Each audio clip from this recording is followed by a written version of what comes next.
Typically at the beginning of a new year, we have all of these goals and aspirations and desires that we want to see God do for us in the new year. We've made some determinations about things that will start, things that will quit. If you remember last year, we started out 2017 with a series in January called I Quit. Because oftentimes we start the year talking about what we're going to start doing, but there's some stuff we need to quit doing.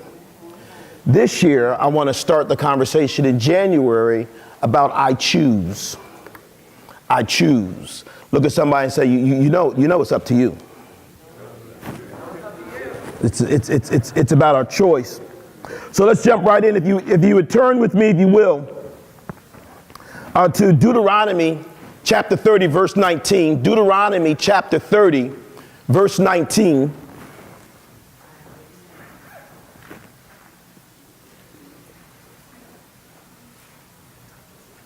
This is God speaking to Israel as Israel is on the verge of entering into the promised land of a new year. And the promised land contained in it the fulfillment of all of God's promises. In Deuteronomy 30:19, God says this. He says, I call heaven and earth to record this day against you, that I have set before you life and death, blessing and cursing. Therefore, choose. Choose life that you and your seed may live. God is telling us that the life that we'll experience and what will transpire in 2018, for the most part, is up to what we choose. Today we're starting a brand new series, and I'm calling it I Choose. Now I want you to think about this for a moment. What are we now? Where do we find ourselves now? Essentially, we are the sum total of the choices that we've made in the past. Who are we today? We are a result of the choices that we've made in the past. Who will we be tomorrow? Who will we be next year at this time? The decisions that we're going to make today and throughout the year are going to dictate the people we become and the context of our lives. When God made this statement to Israel in Deuteronomy 30:19, verse 20 said this. It's not up on the screen, but here's what verse 20 says. Why do you need to choose between life and death, blessings and a curse? Verse 20 says that you may love the Lord your God, that you may obey his voice, that you may cling to him, for he is your life and the length of your days. In other words, the choices and the decisions that you and I make are going to determine the depth, the intimacy of our relationship with God and what we will experience from and of God. So oftentimes we think that faith in our relationship with God is this passive thing. I don't have to do anything. It's just all going to happen without me doing anything. For the next 4 weeks, we're going to be making 4 specific choices. Let me tell you about next week. Next week, we're going to be talking about choosing surrender over control. Now, I need you to have a moment of honesty here. How many control freaks do we have in the room? Yeah, there's deliverance for you next week. There's deliverance. Next week, we're going to be talking about how to choose surrender over control. But today we want to talk about choosing purpose over popularity. Now, in order to introduce our choice, let me just ask you to imagine something. I need you to work with me for a moment. Are you ready? Okay, I need everybody just close your eyes. Ladies, no one's going to take your purse. Just close your eyes. Close your eyes, right? Now I need you to imagine this. Imagine that everyone likes you. That everyone approves of you. Imagine that no matter what you do, everyone thinks you are awesome. Now open your eyes. Did you enjoy that? Did that feel good? That was a wonderful world, right? That's an awesome 10 seconds, right? Because it will never happen. It will never, ever happen. It is completely impossible for us to live a life where we please everybody, where we are popular and accepted by everybody. It just won't happen.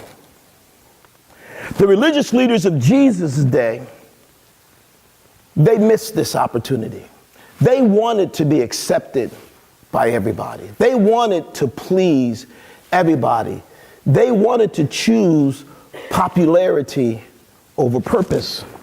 Turn with me to John chapter 12, verse 42. Verse 42. John 12, verse 42. Here's what it says about the religious leaders of Jesus' day.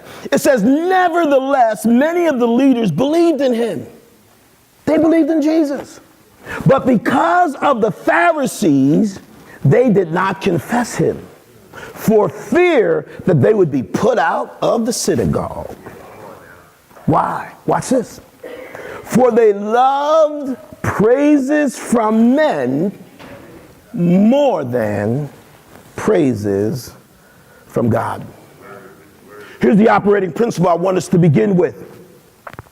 Living for the approval of people keeps you and I from the purposes of God. Living for the approval of people keeps you and I from the purposes of God. The religious leaders of Jesus' day, they believed in him, but they were more concerned about the approval of others. I don't want to get put out the synagogue. I can't confess Jesus because they'll put me out. How many of us have learned that in life? That when you try to live for the approval of people, it will always keep you from something better. Moses understood this. Laying our foundation here. Moses understood this principle. And let's look at Hebrews chapter 11, verse 24. Hebrews chapter 11, verse 24. We're trying to understand how can we choose purpose over popularity. Hebrews chapter 11, verse 24 says this. By faith, Moses, when he had grown up, he refused to be known as the son of Pharaoh's daughter. You all know the story of Moses.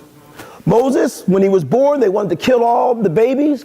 Moses' mother, by faith, put him in a reed bushel, sent him on down the river. Pharaoh's sister took him in and raised him up as a prince of Egypt.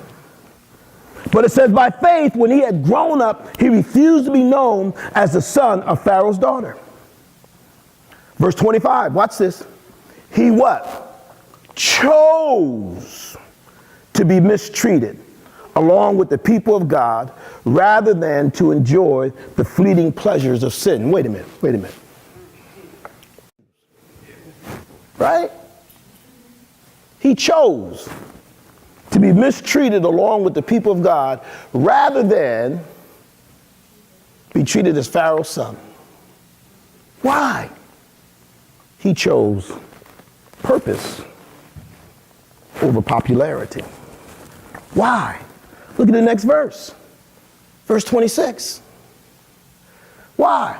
Because he regarded disgrace for the sake of Christ as greater value than the treasures of Egypt. Because he was looking ahead to his reward. You see, when you understand the story of Moses, you understand that Moses had stumbled into his purpose. That one day Moses, growing up in Pharaoh's house, is just out and about. And one day, he just happened to notice the mistreatment of the children of Israel. And he saw an Egyptian whooping an Israelite. I'm sure in all of Moses' years, it was not the first time he saw an Egyptian whipping an Israelite slave. But that day, Moses said to himself, you know what? Remember Popeye? I've had all I can stand because I can't stand no more. That day, Moses decided he gonna take it into his own hands. And he went and he choked the life out of that Egyptian. Purpose. Passion. Maybe Moses didn't fully understand at that moment, at that time, what God would do through him 40 years later, and then another 40 years beyond that. But Moses was propelled by purpose, and that purpose on the inside of Moses caused Moses to forsake comfort and ease and popularity and choose purpose and disgrace with the people of God. What do we mean by purpose? If we're going to choose popularity, we understand what popularity is. That's everybody liking you, doing stuff to please people, right? But what about purpose? The dictionary definition for purpose is this: the reason for which something is done or created or for which something exists. Purpose.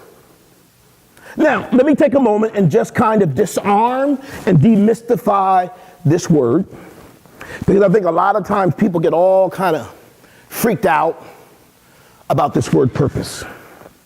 We try to figure out the big purpose. You know, when I talk about our purpose and what God's called us to do, I'm not just talking about our big purpose in life. All of us have a big purpose in life. There's a reason you were born. There's a reason you were born in the time you were born, the family you were born, into the circumstances you were born, male or female, your ethnicity, your talents. All of that has reason and purpose behind it. And it's connected with what we're supposed to do ultimately with our lives. But I'm talking about the daily purposes of our lives. Not just the big P, but the little p.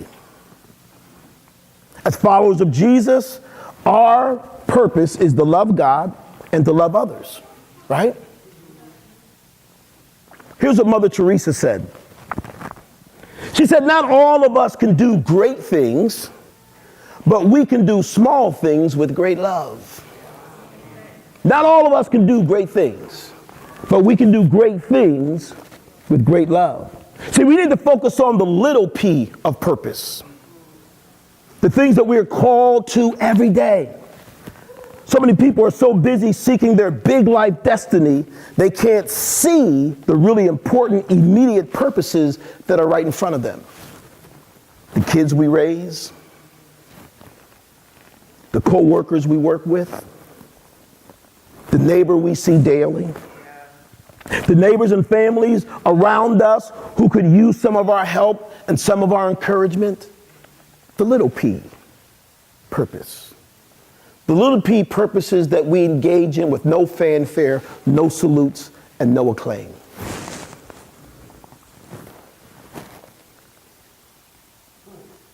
Purpose. Moses chose based on purpose.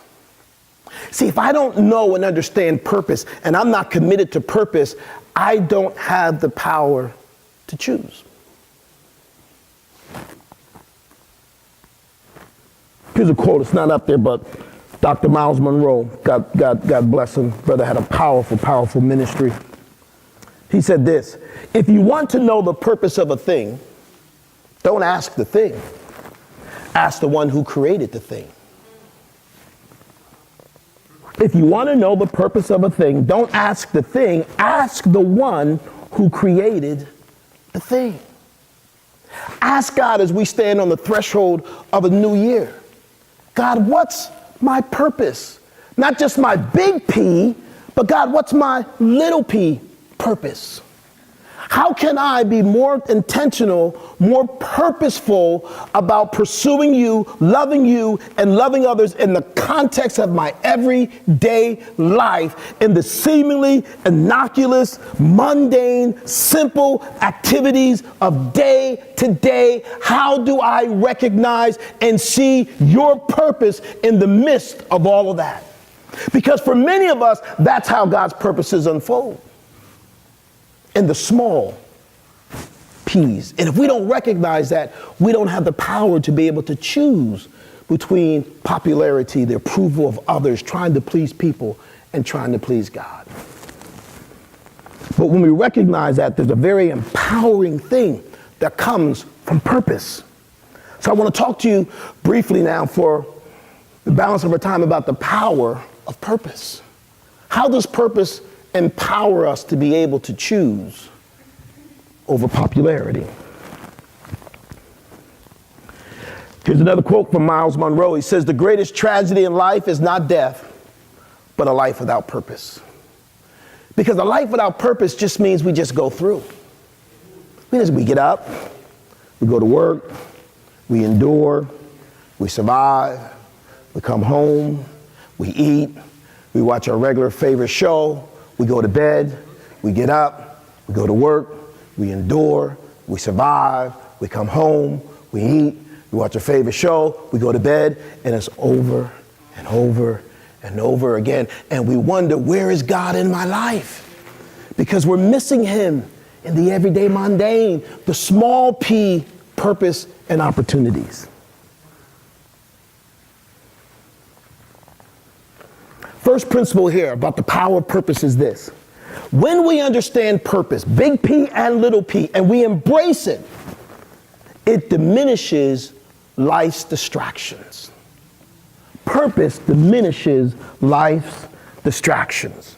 You see, one of the biggest distractions for most of us is the curse that comes from comparing ourselves to others. She's already finished school and I'm still not. He's making more money than me. All of my friends got a man, I don't. They own a house, I'm still renting. Their children are doing better than my children. All of those things that distract us. Am I keeping up at work? Others are being promoted and I'm not. Their careers are going further than mine. My family doesn't look like their family. Their kids seem to be so blessed, and my kids are running around acting like they ain't got no sense or no home training.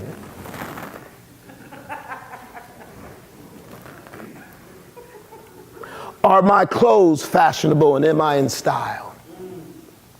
All of these distractions from life. I think one of the biggest distractions that causes us to choose popularity over purpose comes from social media. I went on Facebook. If anybody, watches my Facebook page, I only post food, right? And you would think, because I always got a lot to say, that I've been involved in politics and I've been a leader in the church for the last 20 years. I was politically involved for 10 years. I only post food because can't nobody fight about food. And when you watch social media, it's distracting. It can draw you away. People are throwing all kinds of stuff up there. People are comparing. Right? You ever notice people only post the good stuff about their life? They don't post the bad stuff. Right? And then you start looking at that and you start comparing yourself in your life based on that stuff. And all that stuff is a distraction that takes you away from the big P and the small p of your purpose in life. Think about it. If all of us spent just 30 minutes less a day on social media, that's more time we would have to commit and dedicate to the small p purpose in our lives. Reading the scriptures, spending time in prayer, spending time with the Lord, serving and giving ourselves to others. You see, the power that comes with this kind of focus in life enables you and I to be committed to purpose. Not being distracted by comparison, not being distracted by looking at how others are pursuing life, but being committed to what God has purposed and called us to do. Let's take a look at an Old Testament character named Nehemiah. We all know the story of Nehemiah, maybe some of us don't. Nehemiah was part of the Babylonian captivity. He was an Israelite, he was a Jew. He was part of the Babylonian captivity. And Nehemiah had been promoted to be a cupbearer for the king. And so one day Nehemiah comes before the king, and he's got his lip all hung low. He all sad. He all depressed. And in those days, if you were in front of the king with your lip all hung low and sad and depressed, that could mean death. So he comes before the king all sad. The king says, man, what's up with you? Nehemiah said, well, I don't heard that the gates and the walls in Jerusalem, they're just all torn down. I don't know what I'm going to do with myself. And the king said, well, listen, because he had favor with him, the king sent him back to Jerusalem and gave him everything he needed to go back and rebuild the walls. So Nehemiah has purpose. So Nehemiah is going back to Jerusalem to rebuild the walls. And while he's endeavoring to rebuild the walls, you got these two cats. Actually, it was a couple of them. But let's go to Nehemiah chapter 6, verse 1. Understanding how the power of purpose can diminish distractions. It says, now it happened when Sanballat, Tobiah, and Geshem, the Arab, and the rest of our enemies heard that I had rebuilt the wall and that there were no breaks left in it, that Sanballat and Geshem sent to me saying, come, let us meet together among the villages in the plain of Ono. But they thought to do me harm. This is Nehemiah. He said, I ain't falling for that one. Watch verse 3. So I sent messengers to them saying, I'm doing a great work, so that I cannot come down. Why should the work cease while I leave it and go down to you? And in other words, Nehemiah was saying, I'm committed to purpose. I can't be distracted by your mess because I'm committed to purpose. I'm doing a great work. No matter whether your purpose is a big P or a little p, you have to understand and have the mindset that you are doing a great work.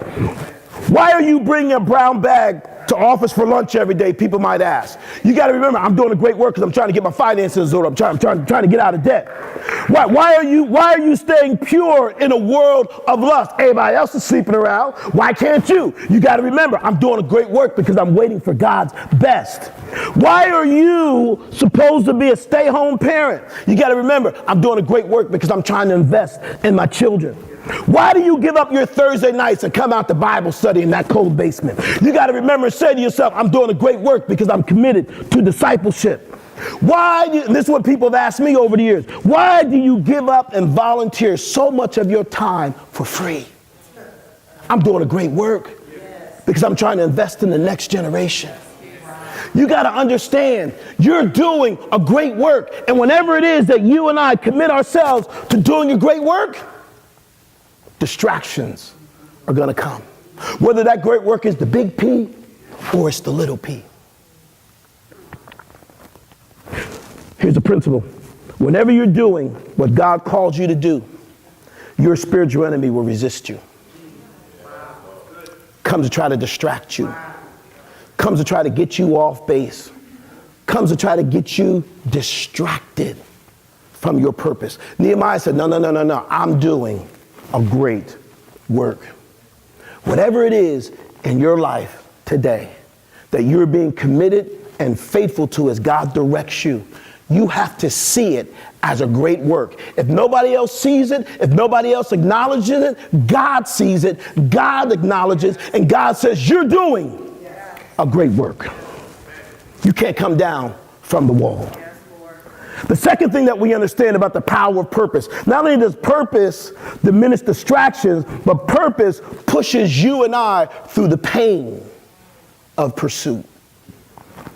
Purpose pushes you and I through the pain of pursuit. Why does a woman in labor push through the pain? I know, ladies, I know what you're thinking. It's like, what you know about that? I know. For the payoff at the end. You want to hold that little baby in your arms. It's the same for all of us. The pathway to our purpose is paved with pain. Every single time, it will cost you to pursue purpose, big P and little p. Don't think that you and I can be an exception from this principle. It was that way for Moses, it cost him.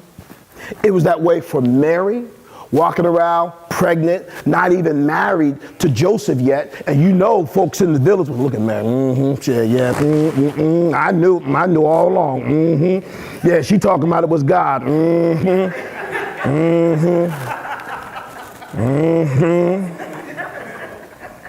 Imagine the shame that she felt.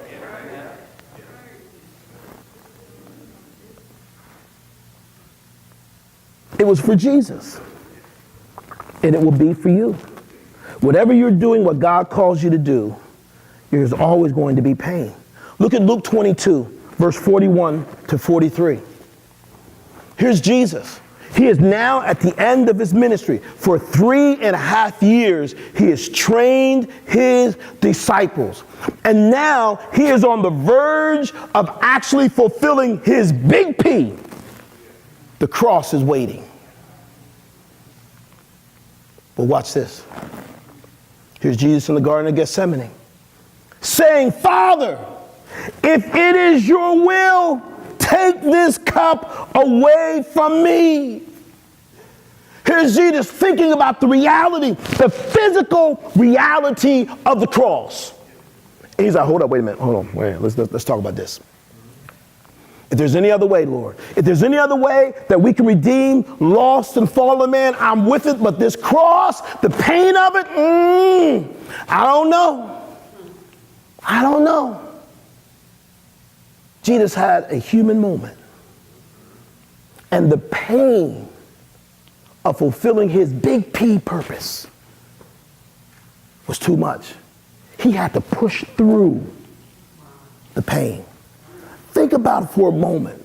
Like when we think about the cross, we over-spiritualize it. And we don't necessarily think about what he endured on that cross. The physical pain that he endured. And he knew that's what was waiting for him. And he said, Lord, is there another way? But watch this. He says, but not my will, but yours be done.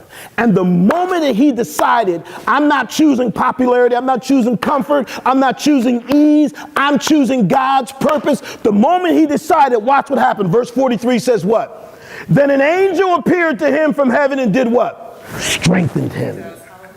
See, sometimes we look at what the cost is and we go, I can't pay that cost. That's too much for me. That's too much. But the moment you and I decide to choose life, to choose blessings, to choose purpose, whether big P or little p, is the moment that the grace and the strength of God kicks in.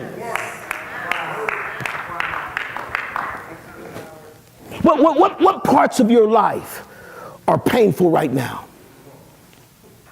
What parts of your life that every time you decide you want to try to move in it, every time you try to decide, well, God, I'm going to be consistent with this, and God, I'm going to be consistent with that, and God, I'm going to start doing this, and God, I'm going to stop doing that, that pain appears. That's an area that's connected with your purpose. Because you ever notice the stuff we do that has nothing to do with God, there's never any resistance, never any pain, never any discomfort. It's easy. It's like a clear, open highway.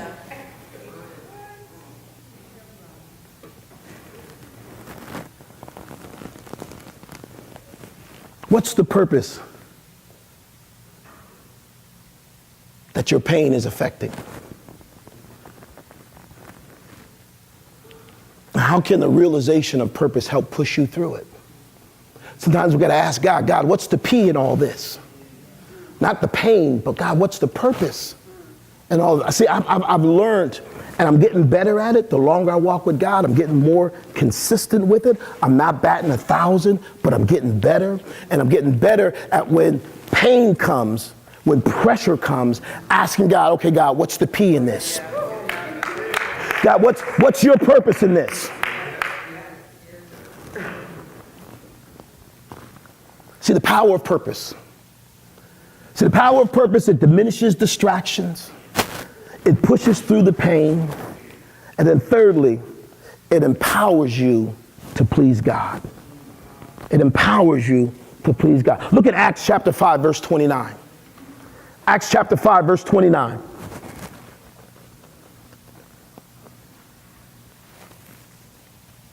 Oh, I got through this faster than I thought I would. Acts chapter 5, verse 29. It says, Peter and the other apostles replied. See, this is when they were arrested for proclaiming Jesus. And they had been told, don't you be out there proclaiming Jesus. But they're out there preaching the word. And then they're arrested and they're brought before the Sanhedrin.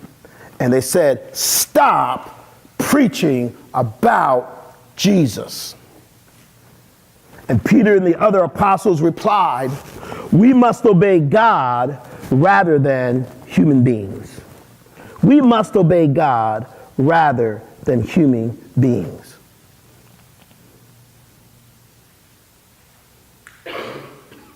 The thing that you and I have to come to grips with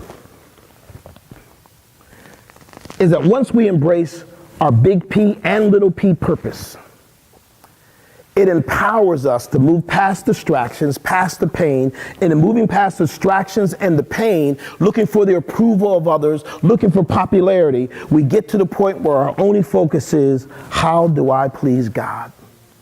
And here, the disciples could have chose the easy road, but they said, nope. We may not be able to please everyone, but we can please God. Think about your life. Here's a principle I want you to operate by. We can't please everyone, but we can please God. When you think about your 2018, is that on your list? Is that on your New Year resolution? Is that on your goals? That 2018, I want to please God.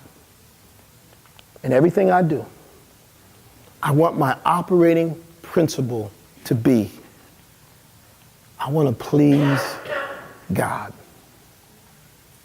Those of us here who are in the professional realm, I grew up in the corporate world, spent my 30s in the corporate world, living on a plane, traveling around the world. And I know what it is to look at the beginning of the year. You got your goals, you got your measurements, what you're going to be evaluated by, what your raise and your promotions are connected to, and you start focusing on, how do I fulfill that? How do I please that? And that has value. But do we do that with God? Do we say, God, as I plan out my 2018, I'm making room in my 2018 for your big P and your little p. I'm making room not to be distracted. I'm making room to allow you to empower me to push through the pain. And I have as an ultimate goal that at the end of 2018, I can stand before you and hear you whisper in my spirit, well done, thou good and faithful servant.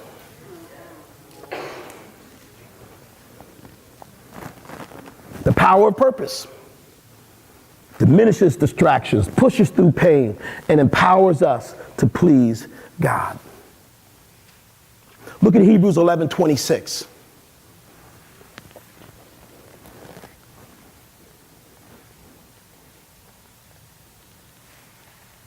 Why was Moses able to choose purpose over popularity? It says he regarded disgrace for the sake of Christ as of greater value than the treasures of Egypt. Well, how was he able to make that evaluation? That suffering was better than comfort. That purpose was better than popularity. The last part of that verse. Because he was looking where? Looking forward, looking ahead to his reward. See, as you and I go through 2018, our vision can't just be 2018. Our vision has to be the sober reality that one day, all of us who name the name of Christ will stand before the judgment seat of Christ. Not the great white throne judgment. There will be two judgments in the end. One judgment, the great white throne judgment, will be for all those who did not accept Jesus as Lord and Savior. And they will stand before that judgment seat, and they will be judged for their sin because they refuse to accept the payment for sin. Those who accept the payment of sin, we will stand before Christ's throne, the bema seat, the judgment seat of Christ, and we will be judged not for our sin, because he bore that. We will be judged for our service. We will be judged for our service, for how we pursued the big P and the little p, for whether or not we allowed distractions to keep us from purpose, pain to keep us from purpose, and pleasing people to keep us from purpose.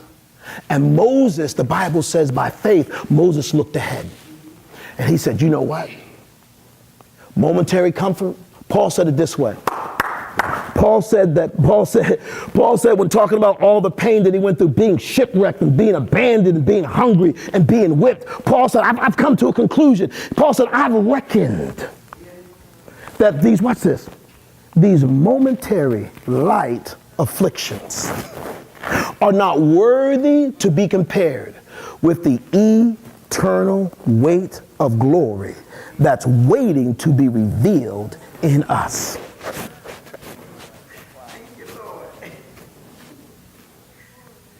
Boy,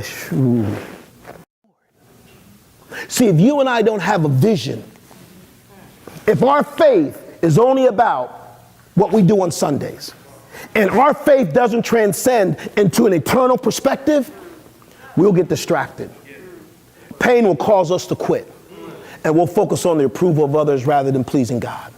Moses understood that there's a reward for this obedience. There's a reward for pursuing purpose. That I may lose some stuff down here. Oh, but when I get up there, you see, listen, down here lasts for just a little while. When God called me out of the corporate world years ago, listen, I missed those stock options. I missed those bonuses. Oh, yeah. Oh, yeah. But listen, the bonus I'm going to get in heaven, don't lay up treasures for yourselves on earth where rust and moth can destroy and thieves break in and steal. But store for yourself treasures where? In heaven. Where neither rust nor moth can destroy nor thieves break in and steal. Moses had an eternal perspective. What's your perspective? See, because as we end, here's the thing I want you to think about. There is value in being liked by people. Who doesn't want to be liked? There is value in being liked by people. You know, you need people to invest in your success in life. No one has ever been successful and accomplished anything not being liked by anybody. There's value in being liked by people, but there's greater value in recognizing that I'm loved by God. There's value having fun with friends, fellowshipping, hanging out. But there's greater value in being faithful to God. And some of us in 2018 are going to have to make some decisions about friends and fun and being faithful to God. There's value in starting something important, but there's greater value in finishing the purposes of God. There's value in a life of ease and comfort and no stress and no pain and no headache and no cost. But there's greater value in fulfilling God's calling on your life. There's value in being popular. But there's greater value in serving God's purpose. When we choose purpose over popularity, we not only live the lives that God wants us to live, but we are shaping the lives of others and pointing them to Jesus. While there is value in being liked by people, there's greater value in being loved by God and living in response to that love. Choose purpose over popularity.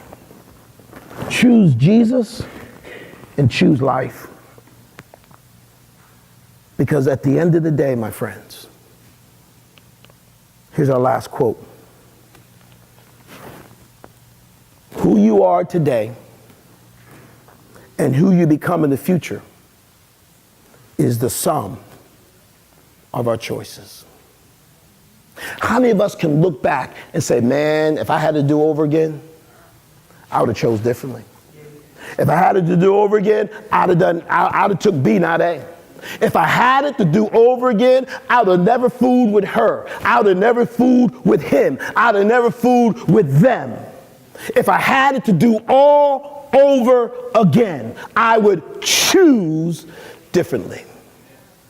Oftentimes we value our choices in retrospect, after the mistakes have been made, after the cost has been paid. What I want to encourage you to do as you look at 2018 is to value your choices preemptively. Because who you will be come the end of 2018, your ability to stand before God and hear, well done, thou good and faithful servant, it all rests with you and how you choose. It's the most powerful gift God's ever given to man, the power to decide.